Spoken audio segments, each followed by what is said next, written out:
ਸਤਿ ਸ਼੍ਰੀ ਅਕਾਲ ਜੀ। ਕੈਲੀਫੋਰਨੀਆ ਦੇ ਵਿੱਚ ਟਰੱਕ ਡਰਾਈਵਰ ਦੀ ਲੋੜ ਆ 60 ਸੈਂਟ ਪਰ ਮੀਲ ਤੇ ਚੱਲਣਾ ਲੀਗਲ ਆ। Thank you. ਹਾਂਜੀ ਸਤਿ ਸ਼੍ਰੀ ਅਕਾਲ ਜੀ।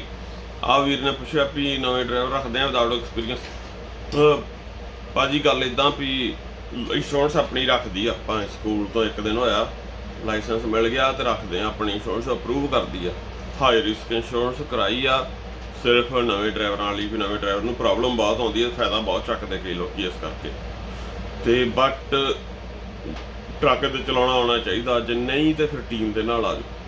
ਟੀਮ ਅਸੀਂ ਮੈਂ ਪਹਿਲਾਂ ਹੀ ਬੜੀ ਵਾਰੀ ਦੱਸ ਚੁੱਕਿਆ ਵੀ ਅਸੀਂ ਟੀਮ ਤੇ ਨਹੀਂ ਚੜਾਉਣਾ ਵੀ ਮੈਂ ਇੱਥੇ ਐਵੇਂ ਨਹੀਂ ਵੀ ਇੱਕ ਬੰਦਾ ਇੱਧਰੋਂ ਲੱਭਿਆ ਇੱਕ ਇੱਧਰੋਂ ਤਾਂ ਇਕੱਠੇ ਚੜਾਤੇ। ਲੋਕੀ ਲੜ ਕੇ ਤੇ ਇੱਕ ਦੂਜੇ ਨੂੰ ਬਾਹਰੇ ਛੱਡ ਆਉਂਦੇ ਆ।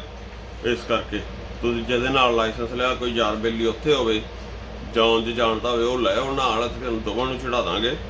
ਪਹਿਲਾਂ ਹਫ਼ਤਾ ਤੱਕ ਕਿਸੇ ਦੇ ਨਾਲ ਚੜਾ ਦਾਂਗੇ, ਕੋਈ ਗੱਲ ਨਹੀਂ।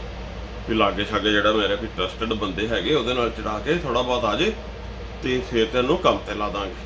ਤੇ ਜੇ ਇਕੱਲੇ ਨੂੰ ਨਹੀਂ ਵਿਦਆਊਟ ਐਕਸਪੀਰੀਅੰਸ ਤੇ ਜਦੋਂ ਹੋ ਗਏ ਤੈਨੂੰ 4-5 ਮਹੀਨੇ ਚੱਲਦਿਆਂ ਨੂੰ ਤੇ ਫਿਰ ਇਕੱਲੇ ਨੂੰ ਟਰੱਕ ਦੇ ਦਾਂਗੇ। ਥੈਂਕ ਯੂ ਜੀ।